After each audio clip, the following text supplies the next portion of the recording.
All right, guys. Sorry, we had a little bit of lapse there in our timeline, but I wanted to say thank you for tuning in. Today, we're going to be going over some details on how to drive for dollars. Now, the term drive for dollars is a little scary to a lot of real estate agents because a lot of people have a difficulty in opening themselves up to the conversation about what does it mean to drive for dollars, right? So the conversation comes down to is it going to be a simple investment? Am I going to have to be looking at properties that are actually, just asking cold to possibly get a listing? And the answer is yes. Unfortunately, this particular scenario of what we're going to be going over today is putting yourself out there a little bit. It is opening that dialogue with potential clients and making some cold calls. So understand that today we are going to be going into a realm where not every realtor wants to play. Okay, and that's okay. I would suggest maybe staying on to kind of tune in to maybe get some information about how easy it may be, and also how much potential there is in both the investment field and also just the picking up listings field as well, or finding opportunities for maybe your investors as well. So let's jump right into it, guys. So let me do some minor adjustment on our screens here. So let's put this on, take that off, and let's go ahead and jump right into it, guys. So the discussion today is going to be about driving for dollars. So in the conversation about driving for dollars, basically, let's go over what it means, okay? When I'm saying driving for dollars, basically, I like how my car kind of took the green screen that's behind me. Anyways, so driving for dollars basically talks about going out and looking for homes that may be dilapidated, in need of repair, may need some stuff going on with it, okay? Now, by finding these properties, these are usually properties that are either in, maybe in probate, may have somebody have passed away, or it could be that basically somebody has made the move that now that property is completely available and may not necessarily be somebody taking care of it or actively trying to sell it. Okay. And you think, how is that possible right now? Guys, I drove by 4 properties probably in the last 3 days that are falling into the same category. I do this almost every weekend. This is kind of my habit, something that I've been doing for almost 16 years in real estate. I do it because I actually really enjoy it. I find that it finds the best clients and the people that stay with you the longest. And it also is a great investment tool for me, especially when I'm trying to do flips or I'm trying to find under market value homes in the area. Okay, so let's go ahead and jump right into it and kind of get an idea of what that means. So the first part is you got to set up, right? So my Uncle Dan used to state that you need to actually grab, in that case, back in the day, it used to be a Maps Go. So you need to identify where you're wanting to go. Now, the reason he used the Maps Go is because it was the only mapping function. We didn't have GPS. So when you went out there and started to look for things, you had to have something to kind of keep yourself where you'd been, how you'd seen it, so on and so forth. So you want to do that setup. Now, that setup basically constitutes going over a couple different things, okay? You want to know that you're going for a neighborhood or an area that's going to be valuable to you, both in the investment side of the equation and possibly on the listing side of the equation. It needs to make sense, and it needs to make sense in a couple different ways. One, is the value there? Are you going to be able to get something out of that value, right? You want to look at properties that are going to fall into the category of something that's going to be value as far as age. So remember, you get into an older home, it's probably going to need some more repair. And remember, we're looking at properties that may be a lot of repair to get started. So even if you're going on the flipping side of the equation, you also need to realize that as well. As you get into flips, you will realize that older homes tend to have a lot more need for repair. And not only do they have a lot more need, but they also may have a lot older components, and those components can actually cost you a lot more because they may have to be special ordered, or they may need to kind of go through a longer process to get them replaced. The other thing is you want to make sure that there's pretty good turnover in the neighborhood, right? You don't want to pick a neighborhood that's going to take some time to sell. So just in our current crazy market that we're in, you have a 79912 area and 79934 that are operating at less than 2 months of inventory, whereas you have right now 79938 is sitting at maybe 3 months of inventory. So even though it's a really good market still, the question is, are you looking in that area, or are you looking in something that's going to really fly off the market, both on the listing side or in the investment side? So these are questions that you want to be having before you actually even get behind the wheel and start driving. Okay. Now, on top of that, what are the supplies that you kind of need? So the biggest one, guys, is yourself, and you got to walk into it motivated. Okay, listen, driving for dollars is not, I would say, well, I find fun in it, but it's not fun for most people. It's kind of exhausting. You're driving around, you're looking for homes that are in need of repair or may need some TLC. So there's a lot of different things. And driving for dollars also can be things like driving around and finding yard sales or finding estate sales. So these are great opportunities as well. Driving for dollars is basically just having the business of getting out there and finding real estate. So one of the biggest kind of benefits that I find by doing this is I find access to streets that I never even knew were there. I find access to neighborhoods that I never knew was there. So these are things that are extra benefits that kind of come out of this. You get to know your neighborhood, you get to know your city, you get to become that realtor, right? Ask me a realtor and I'll show you the town. That's really what it comes down to. You get to learn those areas, especially because you're trying to specialize in a certain area. That's going to add value as well. So what are those supplies? First thing is you need to know your addresses, right? You need to know where you're going. You need to have some plan in order to identify. Now, I'm not telling you specific addresses. I'm telling you vicinity, where you're going to start, where you're going to finish, what streets are you going to hit as you're going through this. The reason that the Mapsco was so amazing is because I could just take a highlighter and do a highlight of that map. You can still accomplish that by just printing off a map from Google Maps or Apple Maps or whatever mapping function you use, and just highlight as you hit a street, as you drive down the street, as you walk down the street, either or, make sure you highlight it, right? So that way you can kind of get an identifying factor of what you've completed and where you've completed it. The other thing that you need to make sure of is that you have something to kind of keep your notes, things to remember, right? These are the one downfalls to I see that I have this downfall, right? So I'll go driving after neighborhoods. We'll go after church. I'll already have a few addresses that I want to go. I'll have my kids in the back of the car. They hate it, but you know what? It's paid for some of the things that they have. So I'm sure they actually will eventually love it. So finding areas, though, is key, and knowing where you're going and how you're driving and when you're going there is going to be ideal. But you also have to have something that you can reference back when you can make notes. What are these notes going to consist of? Details about the property, physical address of the property. Maybe if there's a car or something. So finding out some details about that property, the more information you have, the better. And sometimes, guys, it's just identifying, sometimes the best place that I've ever found one is there was a newspaper on the sidewalk. I just looked at the newspaper. There's an address note on the sidewalk address. This is a great avenue, but I could take that down on a note and be able to go back and do my research later on. Now, the advent of cell phones, right? Cell phones are amazing because they've given us the authority and the ability to actually do it on the fly. My suggestion is don't do that, because you're going to get wrapped up into one listing or one property, and you're not going to end up going to the rest. My suggestion is find out the avenue of being able to come back to that data and get back to that information.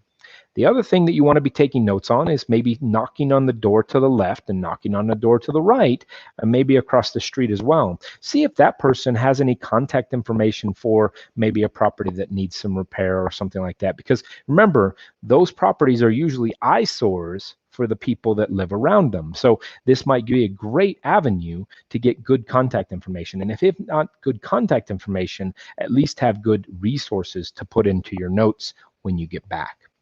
So once you have that kind of put into play, what are you looking for? What are the things that you're looking for? And now a lot of the agents right now are asking, Brian, why am I looking for listings that look like crap? Well, guys, understand that it may look like crap today, but with some minor TLC, it might be a great listing. And given the environment that we can't find listings, this is a great place to kind of start, to kind of get your wheels greased, if you will, in the process, and also have some listings that are going to have a lot of attraction. And attraction from a very specific type of buyer, which you want to have a pipeline going for, and that is the investment buyer. But even if that's not the case, you can still use this Remember, as real estate agents, we don't have a retirement built out. So we need to build a retirement. So having multiple revenue streams, one of those possibly being investing in real estate yourself, can be a great avenue. So one of the things that I wanted to kind of go over is finding properties that fit, right? Tall grass, boarded up or broken windows, mailboxes filled to the brim, okay? These are great avenues that are opportunities to kind of open that dialogue, right? A couple of the other ones is that you want to make sure that if they have things like, roofs that are really bad. Now, you'll notice that if a roof is really bad, there might actually be occupants still in the property. The same thing goes for all those other items that I was just talking about. There might still be occupants in the property. Now, do you want to talk to those occupants at that moment? The answer to me is yes. I do actually talk to the occupants, but I don't approach it in the manner that I'm going to buy the property. I approach it on, hey, listen, there's some issues with the property. This might be a great opportunity that, the market is kind of bearing the fact that people will still sell and still purchase homes that need repair.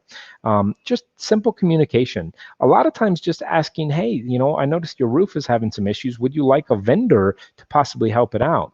That simple moment and that simple statement might open a dialogue of questions that can open up from there. And open-ended questions kind of have some benefit. So you might find out that these people are tenants. You might find out that these people are, relatives that don't want to necessarily sell because there may be a probated will in play.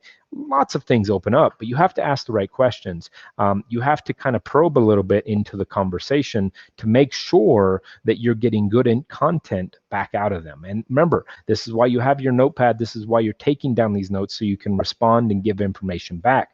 The other side of the equation is making sure that you're listening for things like names, phone numbers, areas, right? So if they say, no, they moved to Austin. Okay, well, at least that gives you a starting point for where the owner is. They moved to Austin, at least you know now when you're looking for a name, you're looking in Austin. Ask questions like, how old they are or approximately how old they are. Why are you asking that question? I'll get to that in a second, but basically it just gives you the ability to kind of investigate that person to be able to find information about them so you can be successful in how you may find their information later on. Okay, now, the other thing is now we're going to try and find the owner, okay? Especially if it's not occupied, because if it is occupied, you might have the owner right in front of you. That is really just a communication line, making sure that you're showing that you're going to lead with value. Okay, that is key. Remember, always lead with value and don't always assume that you're going to get the listing. Assume nothing, and that way you have an opportunity to gain everything.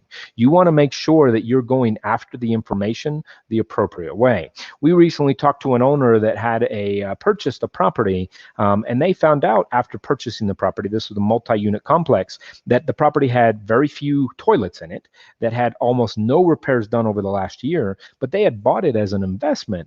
Well, now these are opportunities that may have gotten into something that they don't feel comfortable with. And the question is, are they just going to proceed forward or are they not? Now, you're all asking the question, how can a person just let a house sit? Remember, these could be passed on from family member to family member. There might not be any mortgage on it. And they may not know what's going on. There's a lot of circumstances over the years that we've found that people just sometimes let go. Right? They may let go of the information. They may let go of the property. They may let go of they might just have a real mental block with the property. If it was their family members, friends, could be a million different scenarios. I've dealt with a lot of them. Deaths in family, divorces, you name it, there is opportunity. It also could just be that the seller is currently in a hard position and that's why they're not doing repairs. Or maybe they've fallen down out of grace in a lot of the respects of work or other things that they may just not be ready to make that move. Or they may just need a motivator to make that move. So how do we find owners? So there's a couple different things. One, we're going to be using a central appraisal district or taxing entity if you're not in Texas to find as much public information as you possibly can.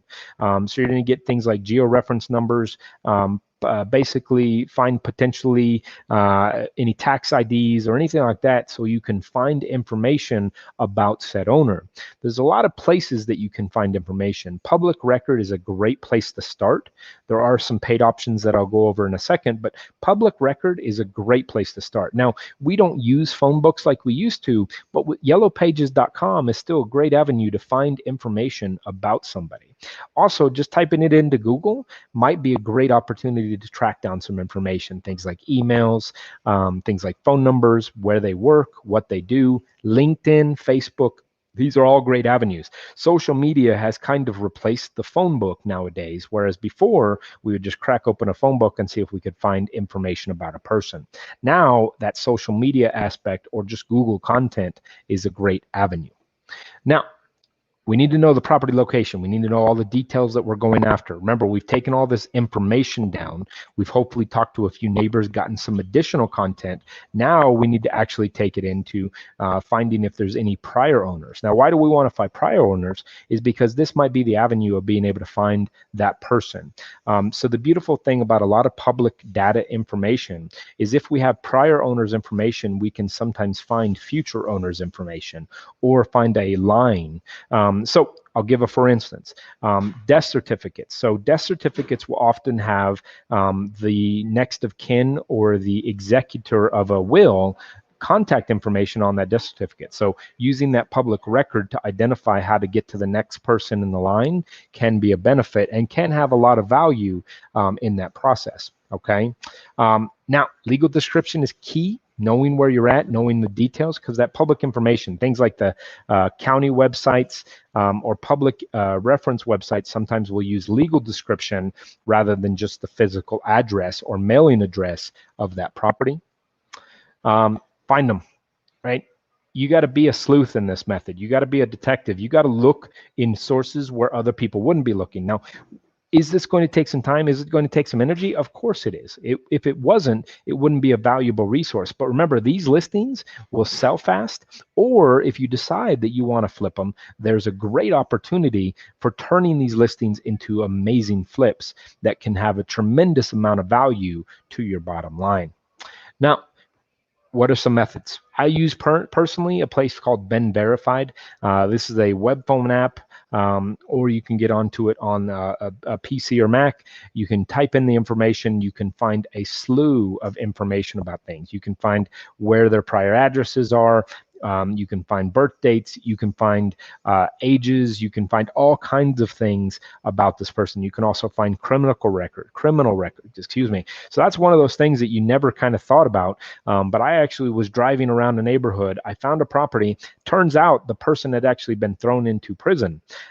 So here is a property that is going into disarray, and the person had actually been thrown into prison. But because of the eviction moratorium, they can't evict him because they can't actually serve him in prison.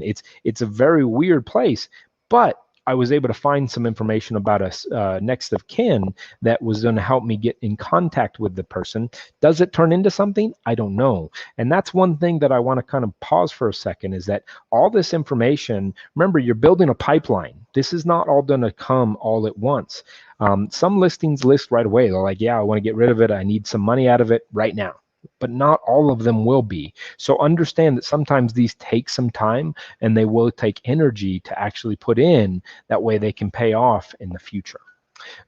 Also, as real estate agents, we have a great access, or some of us do. So our MLS in El Paso actually has access to what's called Remind Plus, which will give you a lot of the information that gives you from Ben Verified without having to pay for an additional product. So Remind Plus, if you scroll down to the very bottom, will oftentimes have contacts for that property, and you can actually get information directly from Remind. Remind's also a great opportunity to find things like tax documents or to find actual mortgage documents. Now, mortgage documents are a secret here, a secret in the sauce, that a lot of times it has things like other mailing addresses, or it might have contact information, or have the other people that may be involved in an actual file. So great avenue, great place to actually look for information. Other than that, guys, basically you need to get in contact with them, right? What are the conversations that you're having? Remember, be human. okay? And I'll say that again because I think it's super important. Be human, okay?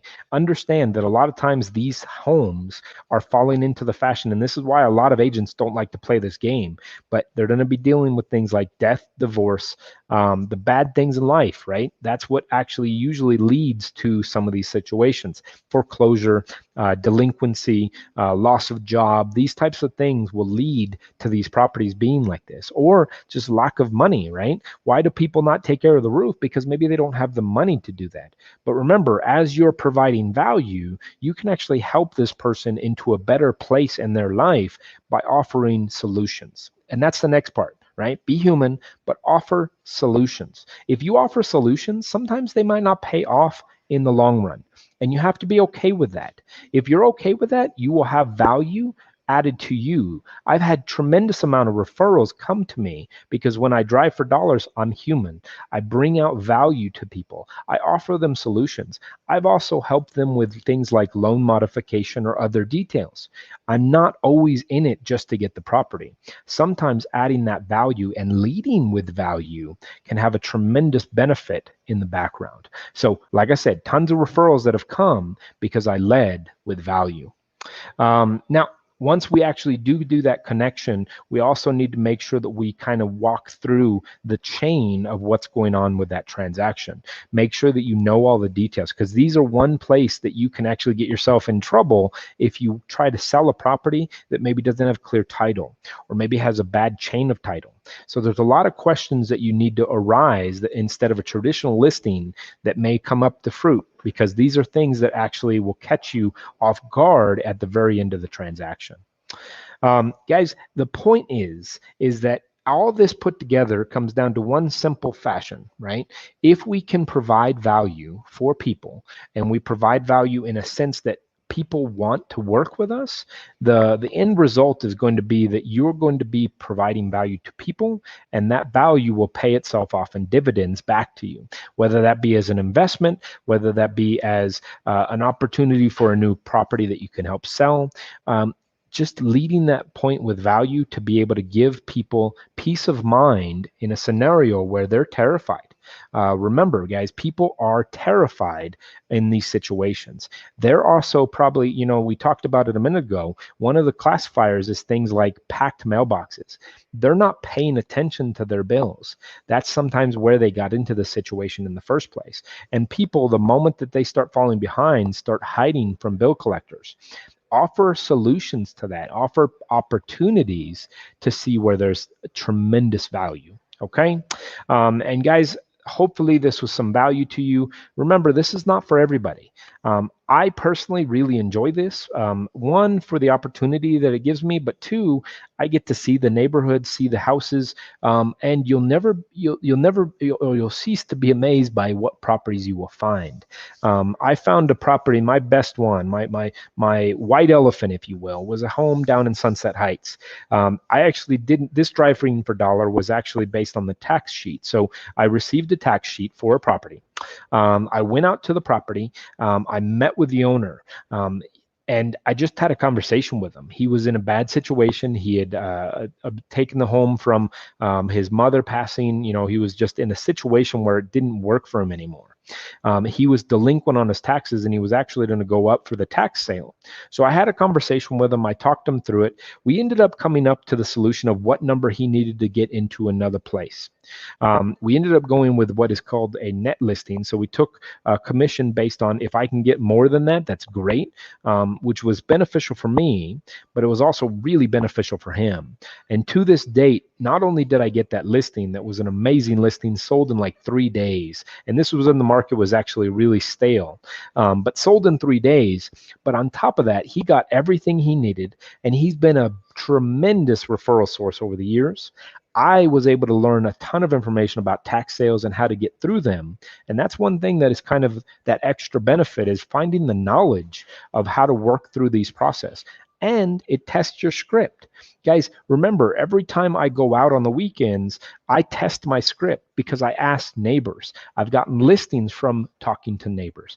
There's so much opportunity by just talking to people. And once again, leading with value. Listen, say, hey, neighbor, that house across the street, I'd love to clean it up for you or find somebody to clean it up for you. Do you have any contact information for them? These are great tools to bring that value. So with that being said, guys, we have a couple comments, and I apologize, Nick. I'm going to throw these through real quick. Nick, thank you. David, absolutely. Great stuff. It is. These are great tools and resources. Nick, sometimes I do take him out on with me, and he does his own driving for dollars. Guys, you drive by houses all day long. As real estate professionals, we drive by homes all day long.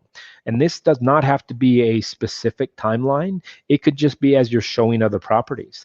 When I would wait for clients, as I was waiting for them to show the property, I'd show up, 20, 30 minutes early. I'd just drive around the neighborhood to see if there was any houses that were in bad shape. I know my client already wants a home in that area. What if I could provide them a home that has tremendous value? So tons of value, guys. I went way over my normal timeline of 15-ish minutes, but I hope that it was valuable. As you can tell, I really enjoy this, and I find this to be one of the most valuable opportunities for real estate professionals, not only for the purpose of picking up listings, but also for the opportunity of picking up investments, to invest in yourself and create that retirement. One of those things that is that pillar of revenue that you want to have. Remember, as my Uncle Dan always used to say, you want to have 5 pillars of income. The question is, how many do you have? Guys, see you later. My contact information has been scrolling the whole time below. If you want to reach out on a personal consultation, please don't hesitate. I'll walk you through what I do, when I do it, what I make my kids watch whenever they're in the car with me, and all those other details. Guys, have a great day. See you later. Hasta.